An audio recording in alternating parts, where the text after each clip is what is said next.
नमस्कार, भारत एक्सप्रेस में आपका स्वागत है। मैं हूं आपके साथ आंचल मित्तल। अमेरिका, इजराइल और ईरान के बीच छिड़ी इस महाजंग ने पूरी दुनिया को हिलाकर रख दिया है। सीज फायर तो हो गया है, लेकिन भरोसा अब भी वॉर मोड में है। तेल के टैंकर से लेकर शेयर बाजार तक हर मोर्चे पर इसका असर दिख रहा है और भारत भी इससे अछूता नहीं रहा। तो क्या ये 14 दिन की राहत एक नई जंग की तैयारी है? किसका चेक और कौन होगा मीट? और तो और पश्चिम एशिया की ये आग में हमें एक साफ संदेश दे रही है कि आज की दुनिया में दूरी मायने नहीं रखती, इसका असर हर सीमा पर करता है। भारत के लिए ये सिर्फ एक खबर नहीं बल्कि एक चेतावनी है। एनर्जी से लेकर इकोनॉमी, डिफेंस से लेकर डिप्लोमेसी तक हर मोर्चे पर आत्मनिर्भरता और संतुलन ही सबसे बड़ी ताकत है, क्योंकि आने वाला दौर सिर्फ ताकत का नहीं, रणनीति का होगा। फिलहाल इस सीजफायर ने दुनिया को थोड़ी राहत दी है, लेकिन असली परीक्षा भी बाकी है। इसी पर देखिए ये खास पेशकश, 40 दिन की जंग, 14 दिन का सन्नाटा।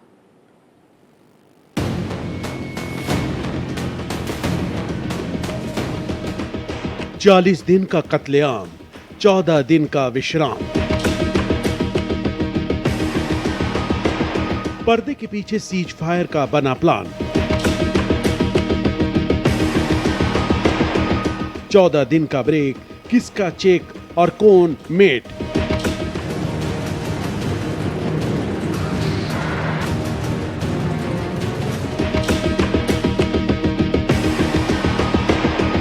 जंग से किसका नफा, किसका नुकसान?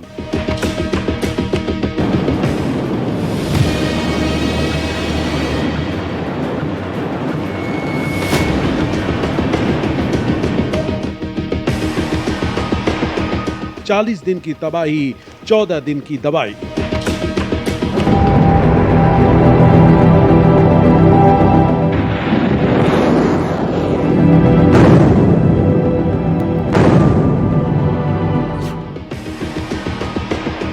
बन गई बात या फिर आएगी कयामत वाली रात?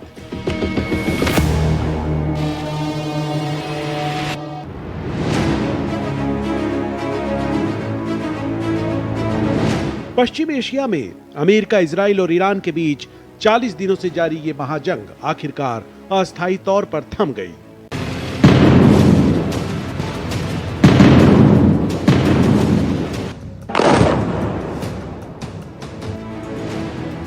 अमेरिका के राष्ट्रपति डोनाल्ड ट्रंप ने 2 हफ्तों के लिए सीज फायर का ऐलान किया। इसे ट्रंप ने ईरान पर अपनी पूर्ण जीत बताया। वहीं ईरान ने इसे अमेरिका की हार करार देते हुए अपनी जीत का दावा किया है।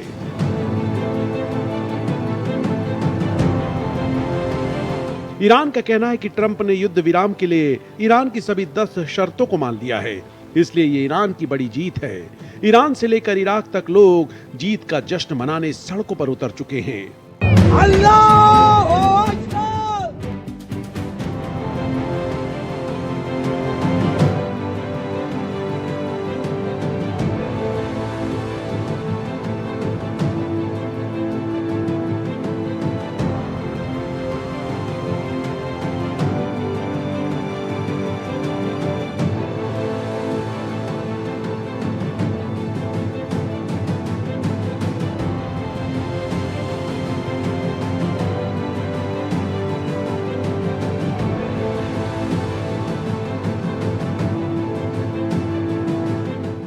सीज फायर के साथ ही अब अमेरिका और ईरान के बीच बातचीत का रास्ता भी खुल गया है।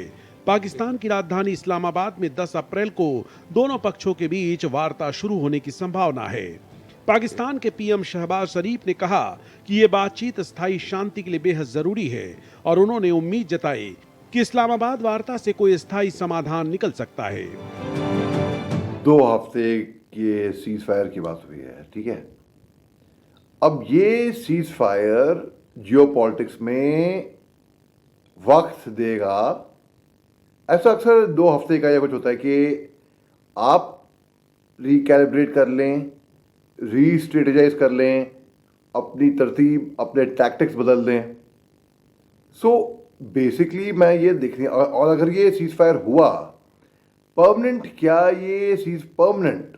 नहीं भैया, माफ़ कीजिएगा, सॉरी, आई रियली विश कि ये परमानेंट होता, लेकिन परमानेंट तो बिल्कुल भी मैं नहीं देख रहा हूँ।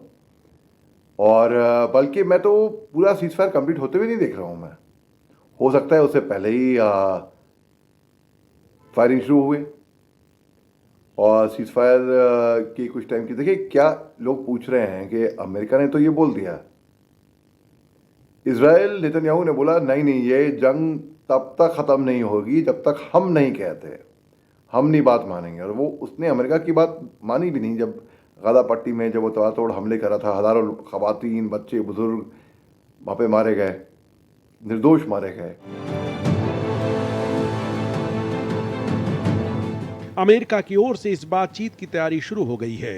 रिपोर्ट्स के मुताबिक अमेरिका के कई वरिष्ठ नेता और अधिकारी इस बैठक में शामिल हो सकते हैं। हालांकि व्हाइट हाउस ने साफ किया है कि अंतिम निर्णय राष्ट्रपति स्तर पर ही लिया जाएगा।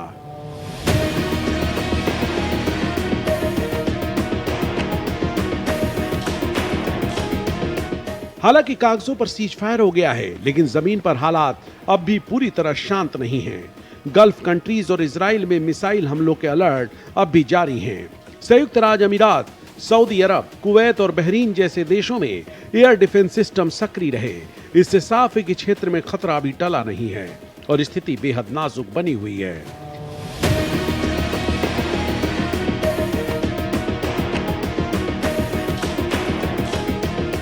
इस सीज फायर की सबसे खास बात यह है कि ईरान स्ट्रेट ऑफ हार्मोज खोलने पर सहमत हो गया है। जंग की वजह से ग्लोबल मार्केट में काफी अस्थिरता थी और तो और इस जंग ने कई देशों को बर्बादी की कगार पर लाकर खड़ा कर दिया। जंग की सबसे ज्यादा कीमत ईरान चुका रहा है।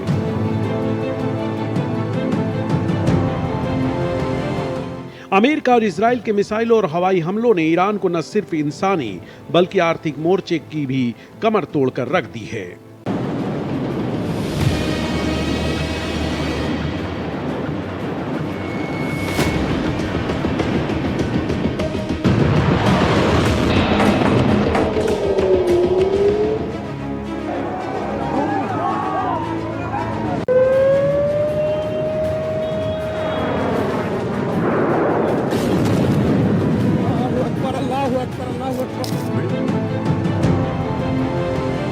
जिसके चलते इस जंग का सीधा असर डायरेक्ट और इनडायरेक्ट तौर पर दुनिया पर पड़ा। जंग की वजह से पेट्रोलियम सप्लाई चेन में भारी कमी आई। महायुद्ध के दौरान ईरान में करीब 2000 से ज्यादा मौतें हुई हैं, जबकि कई सोर्सों के मुताबिक 7300 से भी ज्यादा मौतों का दावा किया गया, जिसमें सैकड़ों बच्चे शामिल हैं।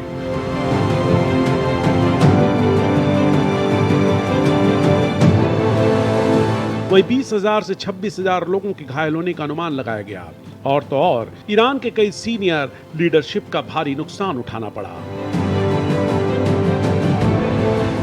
पूर्व supreme leader Ayatollah Ali Khamenei समेत 40 से 250 तक वरिष्ठ कमांडर और अधिकारी मारे गए, जिसमें IRGC कमांडर, सुरक्षा सलाहकार, रक्षा अधिकारी भी शामिल हैं। इस दौरान अमेरिका ने ईरान के सैकड़ों मिसाइल लॉन्चर तबाह कर दिए और ईरान की मिसाइल और ड्रोन क्षमता में 80-90% की कमी का दावा किया। अमेरिका के मुताबिक ईरानी नौसेना को भारी नुकसान पहुंचाया गया। उसके 90% जहाज डूब गए या तबाह हो गए। इसके साथ इसकी कई पनडुब्बियां और माइन लेयर बर्बाद हो गए। इसके अलावा एयर डिफेंस सिस्टम, रडार, सैन्य ठिकाने और वेपन प्रोडक्शन सुविधाएं भी बड़े पैमाने पर तबाह कर दिए गए।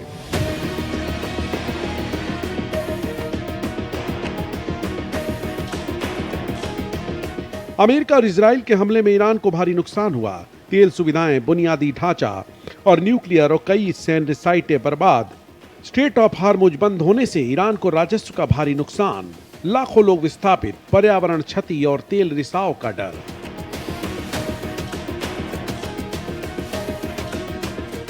अमेरिका और इजराइल ने ईरान के परमाणु ठिकानों पर 1-2 बार नहीं 5 बार हमला किया, जिसके चलते ईरान के न्यूक्लियर पावर प्लांट को काफी नुकसान हुआ।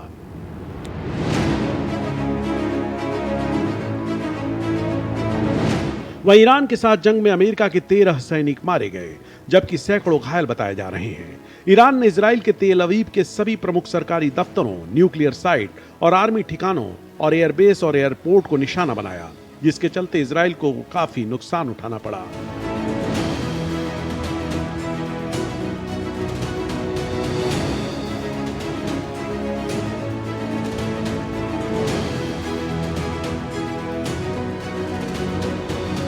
इजराइल, अमेरिका और ईरान जंग का ग्लोबल इंपैक्ट ये हुआ कि इससे तेल की कीमतें काफी ज्यादा बढ़ गईं। यूरोप से लेकर दुनिया के कई हिस्सों में तेल, गैस और ऊर्जा का भारी संकट पैदा हो गया। स्ट्रेट ऑफ हॉर्मुज बंद होने से अमेरिका और वर्ल्ड इकोनॉमी को सैकड़ों अरब डॉलर का प्रत्यक्ष रूप से नुकसान भी झेलना पड़ा। इसमें अमेरिका के गोला बारूद का भारी खर्च भी उठाना पड़ा, जिसमें टॉम हॉक, पैट्रियट जैसे शामिल हैं।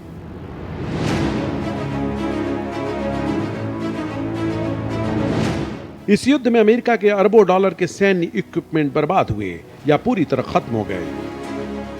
युद्ध के पहले 3-4 हफ्तों में 1.4 बिलियन डॉलर से 2.9 बिलियन डॉलर तक का नुकसान होने का दावा किया गया। इसमें अमेरिका के कई F-15E strike, eagle, F-35, A-10, E-3, awakes, 17+ MQ-9 reaper drone, refuelling tanker, helicopter शामिल हैं, जो क्षतिग्रस्त या पूरी तरह नष्ट हो गए।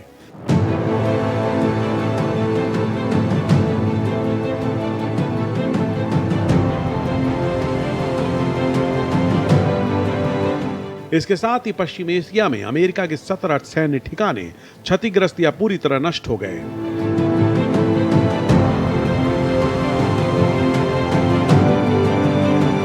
इस जंग की आग की चिंगारी ईरान के पड़ोसी अरब देशों को भी चुकानी पड़ी।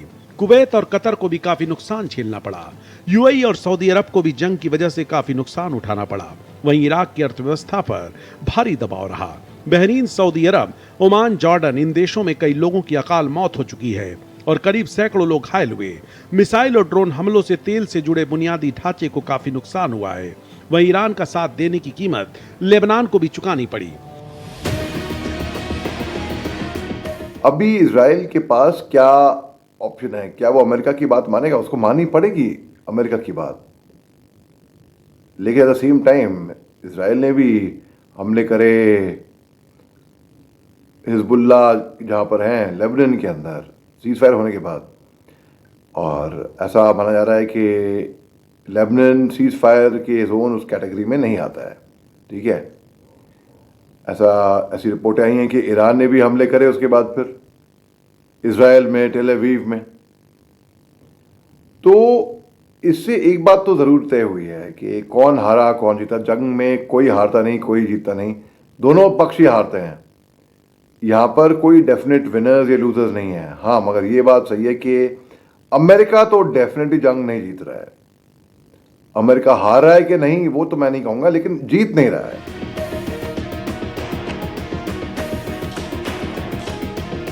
अमेरिका ईरान जंग का भारत पर सीधा असर तो नहीं हो रहा, लेकिन इसके आर्थिक प्रभाव हर भारतीय की पॉकेट और रसोई तक जरूर पहुंचे। जंग के दौरान शेयर बाजार में हाहाकार मचा रहा। युद्ध शुरू होने के बाद से भारतीय निवेशकों के करीब 37 लाख करोड़ रुपए डूब चुके हैं। अलग अलग रिपोर्ट्स के मुताबिक कई राज्यों में एलपीजी, कमर्शियल और डोमेस्टिक की कमी की खबरें भी आईं। कथित तौर पर पैनिक बाइंग की वजह से देश भर में पेट्रोल पंपों के बाहर लंबी लाइनें देखी गईं।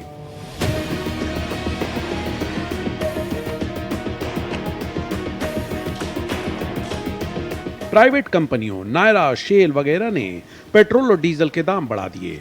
हालात से निपटने के लिए मोदी सरकार ने पेट्रोल और डीजल पर एक्साइज ड्यूटी में 10 रुपए प्रति लीटर की बड़ी कमी की।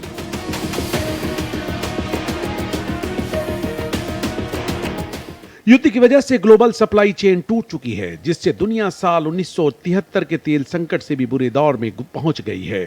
पाकिस्तान में स्कूलों को बंद कर वर्क फ्रॉम होम लागू किया गया था। श्रीलंका ने तेल बचाने के लिए हर बुधवार सरकारी छुट्टी घोषित कर दी। फिलीपींस के राष्ट्रपति मार्कस जूनियर ने नेशनल एनर्जी इमरजेंसी का ऐलान कर दिया।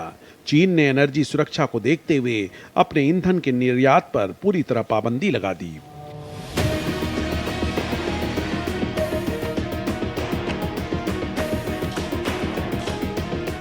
पेट्रोलियम उत्पाद की कमी की वजह से एक डोमिनो इफेक्ट पैदा हो गया है। सिर्फ तेल ही महंगा नहीं हुआ है, बल्कि ट्रांसपोर्टेशन महंगा होने और मैन्युफैक्चरिंग कॉस्ट बढ़ने से काफी कुछ महंगा हो रहा है।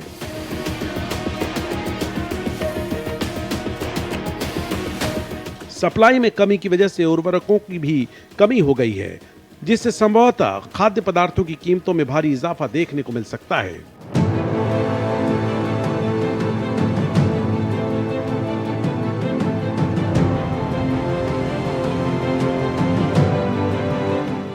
जंग ये शब्द जितना छोटा है उसका दर्द भी उतना ही गहरा है, लेकिन इस दर्द की कहानी सिर्फ इंसानों तक सीमित नहीं रही। लेबनान में जब लोग अपनी जान बचाने के लिए घर छोड़कर भागे तो पीछे रह गए उनके पालतू और सड़क पर रहने वाले बेजुबान जानवर, डरे हुए, भूखे और बिल्कुल अकेले। बम धमाकों और गोलियों की आवाज के बीच ये जानवर सहमे हुए कोनों में छिप गए। कई घायल हैं, कई दिनों से बिना खाना पानी के भटक रहे थे, लेकिन उनका दर्द सुनने वाला कोई नहीं। वो बोल नहीं सकते, इसलिए उनकी चीखें भी खामोश रह जाती हैं। वो समझ नहीं पाते कि उनका कसूर क्या था, फिर भी हर दिन इस जंग की सजा झेल रहे हैं। लेकिन इस अंधेरे के बीच कुछ लोग अब भी इंसानियत की मिसाल बनकर खड़े हो गए थे। उन्होंने अपनी जान की परवाह किए बिना इन बेजुबानों को खाना खिलाया, उनका इलाज भी करवाया और तो और उन्हें सुरक्षित जगह तक पहुंचाने की कोशिश भी की। ये सिर्फ जंग की नहीं, इंसानियत की भी जंग है। इजराइल, अमेरिका और ईरान के बीच कुछ दिनों के लिए अस्थायी तौर पर सीजफायर हो गया हो, लेकिन इस जंग ने भारत के लिए कई अहम सवाल खड़े कर दिए हैं। तेल की कीमतों से लेकर समुद्री व्यापार और सुरक्षा तक इस पूरे घटनाक्रम ने दिखा दिया है कि ग्लोबल कॉन्फ्लिक्ट का असर भारत जैसे देशों पर कितनी तेजी से पड़ता है। ऐसे में ये भारत के लिए एक रणनीतिक चेतावनी भी है। ये रिपोर्ट देखिए।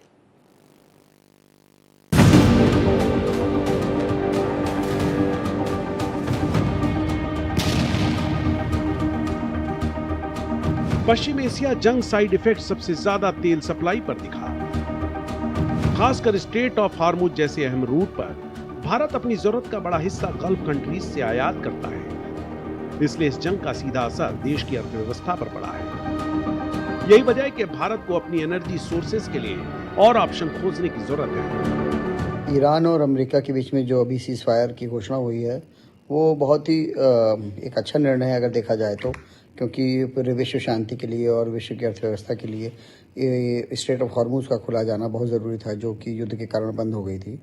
और मैं ये मानता हूँ कि अगर देखा जाए तो इस युद्ध में कोई भी विजेता तो नहीं हुआ, क्योंकि ईरान को भी बहुत नुकसान झेलना पड़ा है। लेकिन ये बात भी सच्चाई है कि इस युद्ध ने ये साबित कर दिया कि अमेरिका की और इजराइल की संयुक्त शक्ति भी ईरान को डिगा नहीं पाई। और जिस तरह से ईरान ने लगातार न केवल अमेरिका के जो इस क्षेत्र में उसके साथी हैं, सहयोगी हैं, जैसे कि कुवैत, जैसे कि सऊदी अरेबिया, जैसे कि बहरीन, उन सब जगह पर हमला किया, बल्कि ओमान हो गया, बल्कि ये भी दिखा दिया कि उसकी सैन्य क्षमता किसी भी मामले में कम नहीं है। जबकि वो आपको पता होगा लगभग 3 से 4 दशक से वो उसके ऊपर कई तरह के सैंक्शंस इम्पोज करके रखे हैं। जैसे रूस, अमेरिका, अफ्रीका या रिन्यूएबल एनर्जी की तरफ तेजी से बढ़ना, साथ ही स्ट्रेटेजिक पेट्रोलियम रिजर्व को और मजबूत करना होगा ताकि संकट के समय देश के पास बैकअप मौजूद रहे।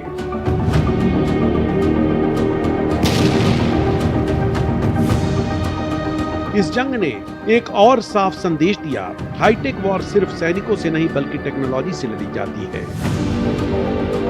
ड्रोन, मिसाइल और एयर डिफेंस सिस्टम का रोल बेहद अहम रहा।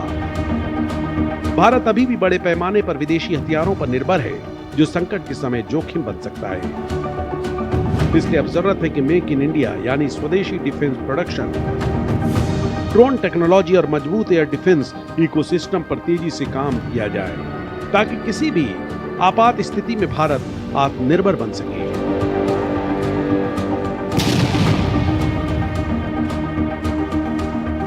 जैसे ही पश्चिम एशिया में तनाव बढ़ा, उसका असर ग्लोबल मार्केट्स और तेल की कीमतों पर दिखा, जिसका सीधा असर भारत की अर्थव्यवस्था पर पड़ा। इससे ये साफ हो गया कि भारत को अपनी अर्थव्यवस्था को बाहरी झटकों से बचाने के लिए ज्यादा मजबूती से तैयार होना होगा। इसके साथ ही वैकल्पिक व्यापार मार्ग जैसे चाबहार पोर्ट या इंटरनेशनल कॉरिडोर को विकसित करने की जरूरत है, ताकि किसी एक क्षेत्र पर निर्भरता कम हो सके।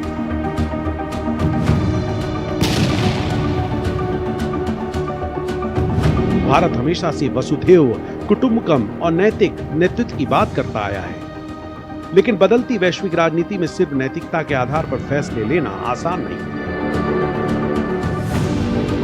अमेरिका ईरान जैसे टकराव में भारत को बेहद संतुलित रुख अपनाना पड़ता है। जहां एक तरफ उसके रणनीतिक हित हैं, वहीं दूसरी तरफ उसकी वैश्विक छवि भी दांव पर होती है।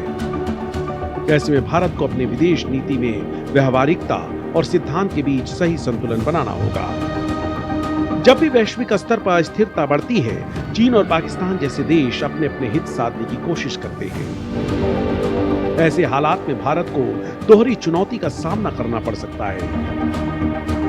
एक तरफ बाहरी संकट और दूसरी तरफ सीमा पर बढ़ता दबाव, इसलिए भारत को न सिर्फ वैश्विक स्तर पर सतर्क रहना होगा, बल्कि अपने पड़ोस में भी मजबूत रणनीतिक तैयारी बनाए रखनी होगी।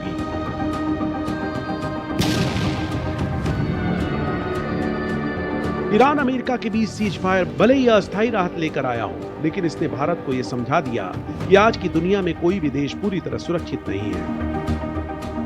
एनर्जी से लेकर डिफेंस और कूटनीति तक हर मोर्चे पर तैयारी और संतुलन ही भविष्य की कुंजी है। यह सीज फायर सिर्फ जंग का अंत नहीं, बल्कि भारत के लिए एक ऐसा संकेत है कि आने वाले समय में रणनीति को और मजबूत करना ही सबसे बड़ी जरूरत होगी।